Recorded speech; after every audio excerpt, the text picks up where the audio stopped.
हरेक निकायलाई बस्ने काम चरणमा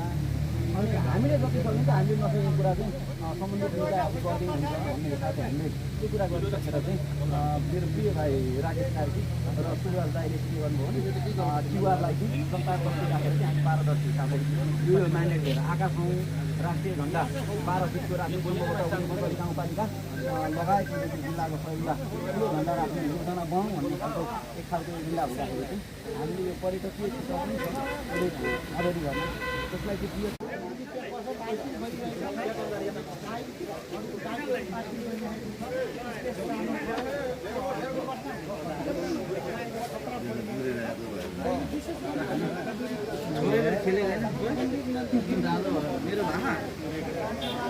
मेरो अलिक भाखाने होला है म धेरै बेर खेलेको